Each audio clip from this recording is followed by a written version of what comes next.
Do your job.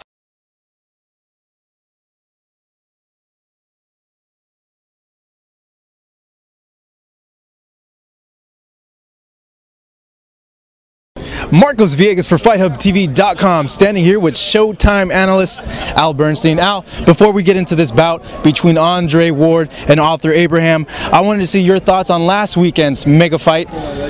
Sugar Shane Mosley, Manny Pacquiao. A lot of people not happy with Sugar Shane's performance. You know, Shane was obviously, after he got hurt early in round 3 and knocked down, he fought a very defensive fight. And watching it again tonight, as we're sitting and watching it on the monitor, as re-shown on Showtime, I was even more struck by two things. One, by the fact that Pacquiao did get a lot more done in that fight than I even remembered him getting done, even though I thought it was a good performance before.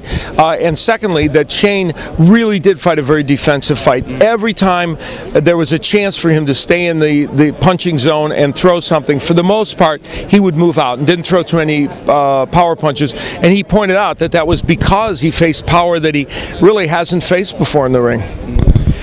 You know, you covering something, well, being part of the Showtime family, and the Showtime family includes Strikeforce, and there's this rule in MMA, in Pride, where if a fighter stalled, the referee would award him a red card, and they would fine him 10% off his purse.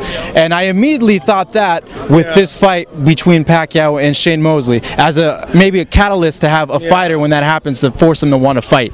Yeah, I could see situations where that might be appropriate. I just don't know in this case if you could go that far with this. Certainly, Shane Mosley, and you know, he's been a great champion and he's headed to the Hall of Fame, didn't make the kind of fight he said he was going to make, because he said he was going to rumble with Manny Pacquiao. And of course, fighters have the right to box, and they have the right to counterpunch, and they have the right to take rounds off. They have the right to do all those things, but you want them to make an effort to win the fight.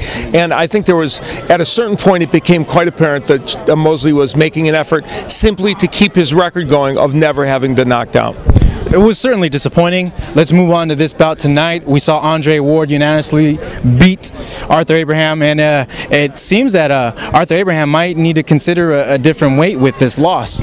Yeah, the problem is that he has indicated that he doesn't want to and won't go back down to 160, where he was, of course, middleweight champion. If he doesn't do that, I don't know how he's going to compete at 168. He's lost 3 straight fights in this weight division, and he says it himself, the fighters just have too much length for him in terms of height and reach, and he's truly, he's a very small 168 pounder. What did you think of Ward's performance tonight? I thought it was brilliant. He showed every element of why he's a great fighter, and what he also showed was the resiliency and the mental toughness. He faced adversity early and then was able to get past that and completely dominate Arthur Abraham. Now let's get a little preview on next fight coming up in the Super 6, the other semifinal. Carl Froch, Glenn Johnson. Who do you like in that bout? What are the potential storylines that could come out from it? Well, I don't want to make a prediction because I'll be calling it, but I think there are a lot of storylines. Glenn Johnson, of course, is very aggressive. He will try and get inside the jab of Carl Froch, get in where he can work to the body and the head. Froch will try and keep him, I think, at bay, and I think fight from a little longer distance. But I can see that being a terrific clash of styles, and I think it's going to be very exciting.